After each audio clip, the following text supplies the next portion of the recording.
You're standing in a conversation and it's going well. It's actually going well for once. The other person said something interesting and you responded with something that made them laugh. And for about 45 seconds, you felt like a person who knows how to do this. And then it happened. The thread ran out. The sentence you were building collapsed halfway through construction. There was a pause. Not the comfortable kind that exists between people who know each other well enough to let silence sit.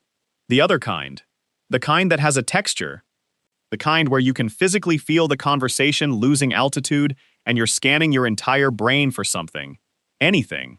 A topic, a question, a remotely relevant observation, and the harder you search, the emptier the shelves get, until what comes out of your mouth is some version of so, yeah.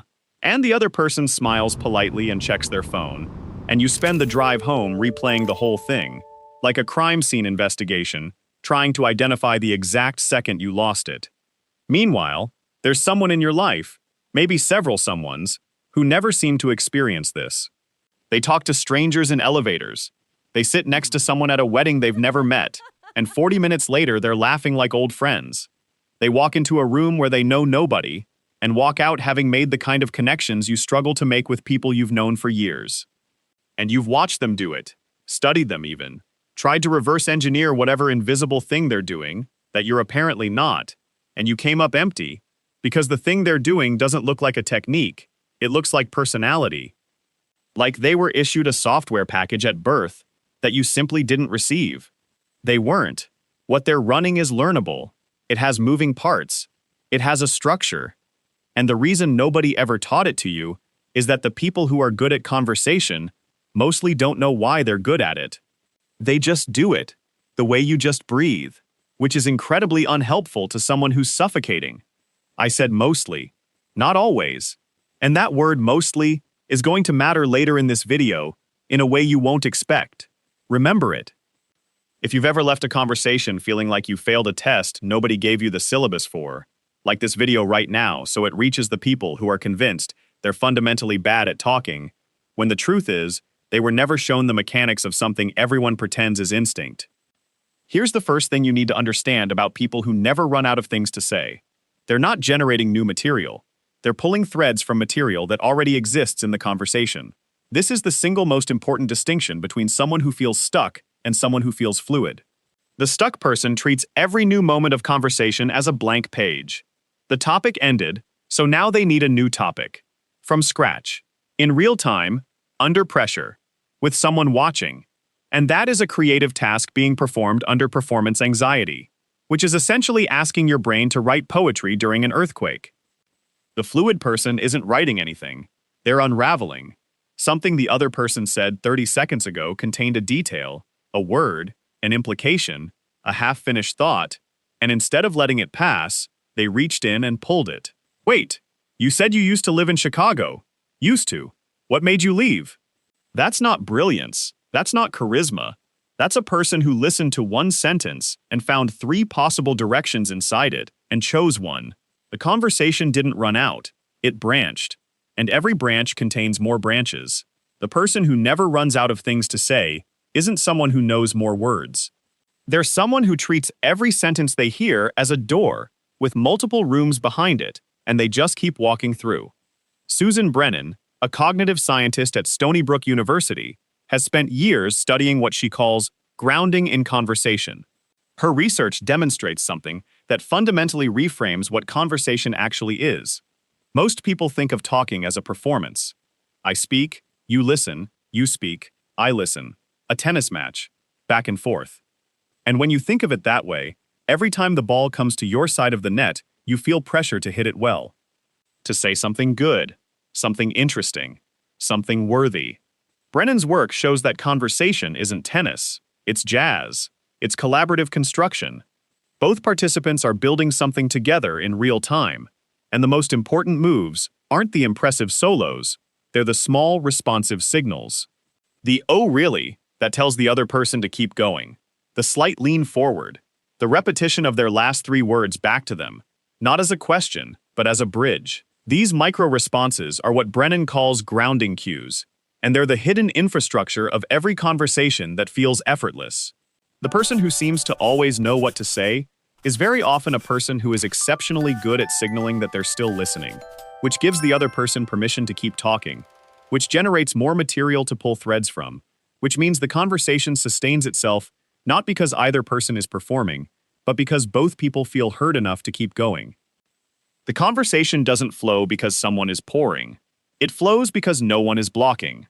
And that leads to the second mechanism, which is something I've never heard anyone name clearly, even though you do it every single day inside your own head without difficulty. Spontaneous association. Your brain does this effortlessly when you're alone.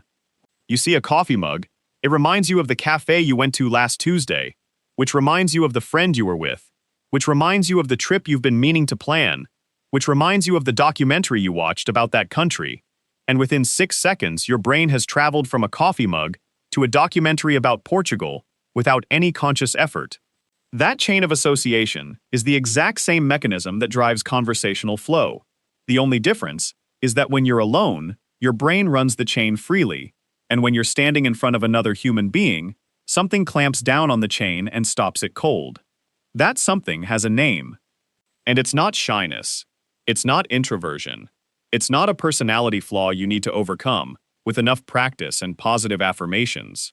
Ellen Hendrickson, a clinical psychologist at Boston University, has researched social anxiety extensively and describes a phenomenon she calls the mental filter of self-monitoring.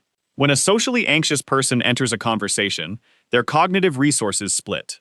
Part of the brain is doing what it's supposed to do, listening, processing, associating. But a significant portion of the brain has been hijacked by a parallel process that is monitoring the self in real time. How do I look right now? Was that a weird thing to say? They paused. Does that mean I'm boring them? I should say something funny. That wasn't funny enough. They're going to think I'm awkward. I am awkward. Why am I like this? That internal monologue, which is happening at full volume underneath the conversation, is consuming the exact cognitive resources that would otherwise be generating the associative chains, the thread pulls, the grounding cues, all the things that make conversation feel effortless for people who aren't simultaneously running a full surveillance operation on themselves. You're not freezing because you have nothing to say. You're freezing because your brain is trying to do 2 computationally expensive tasks at once: talking and watching yourself talk. And watching wins every time because the watching is powered by threat detection, which always gets priority access to cognitive resources because your nervous system ranks not embarrassing yourself above being interesting. Matthew Lieberman, a neuroscientist at UCLA, published research in 2013 showing that the brain's default mode network, the system that activates when you're not focused on an external task, spends an extraordinary amount of its idle time running social simulations, rehearsing conversations, replaying interactions, modeling how other people might respond to things you haven't said yet. Your brain, even when you think it's doing nothing, is practicing the social world, which means you are never actually unprepared for conversation. Your brain has been rehearsing for it constantly. The preparation exists. The material exists. The associative chains exist. What doesn't exist, in the moment of social pressure, is access. The self-monitoring locks the door to the room where all the preparation lives and stands in front of it and says, "Not good enough. Try harder." And the harder you try, the more the monitor feeds on the effort, and the blanker the blankness gets. Tell me in the comments, when you freeze in conversation, is it actually because you have nothing to say? Or is it because you have several things to say and you can't decide fast enough which one is safe? Because those are 2 very different problems with 2 very different solutions, and I think most people have never been asked to distinguish between them. Here's where it comes together, and here's where the word mostly comes back. Matthias Mell, a psychologist at the University of Arizona, conducted a study in 2010 where participants wore recording devices that captured snippets of their natural conversations throughout the day. What Mell found was that the happiest participants, the ones who reported highest well-being, weren't the ones who talked the most. They were the ones who had the highest proportion of substantive conversations versus small talk, deeper exchanges, real content, not performed chattiness, but actual connection. And this finding quietly demolishes the assumption that conversational fluency means being able to talk about anything with anyone at any time. It doesn't. The people who are best at conversation aren't the ones who can discuss the weather for 15 minutes. They're the ones who can move past the weather in 30 seconds, because they pull a thread that leads somewhere real. Terrible weather becomes, I actually love rain, becomes, I think I associate it with being a kid and staying inside, becomes a conversation about childhood that neither person expected to have at a work function, but that both people will remember. The fluid conversationalist doesn't have a bigger library of topics. They have a lower threshold for depth. They go deeper, faster, not because they're fearless, but because depth is actually easier to sustain than surface. Small talk requires constant generation of new material because there are no threads to pull. It's all surface. Every sentence is a dead end. That's why it's exhausting. Deep conversation generates its own momentum because every meaningful statement contains multiple follow-up paths. The deeper you go, the easier the conversation gets. The surface is where you drown. The depth is where you float. And this is where mostly earns its place. I said earlier that the people who are good at conversation mostly don't know why they're good at it. I didn't say always, I said mostly. And that word does something in conversation that almost no one recognizes consciously, but everyone responds to instinctively. It creates space. It admits imperfection. It signals that the person speaking is not dealing in absolutes, and therefore can be trusted with nuance. When someone says, everyone does this, part of your brain quietly resists because you know it's not true. When someone says, most people do this, the resistance drops. When someone says, this mostly works, something relaxes, because the speaker just acknowledged the existence of exceptions without being asked to, which means they're thinking about the same complexity you're thinking about. The word mostly is a trust builder disguised as a hedge, and people who are conversationally fluent use language like this constantly. Not to be vague, to be honest, to leave room for the other person to disagree without it becoming a confrontation, to signal that the conversation is a collaboration, not a lecture. It's one of the smallest and most powerful tools in the entire conversational toolkit, and it works because it does the opposite of what most people think good communication requires. Instead of projecting certainty, it projects openness.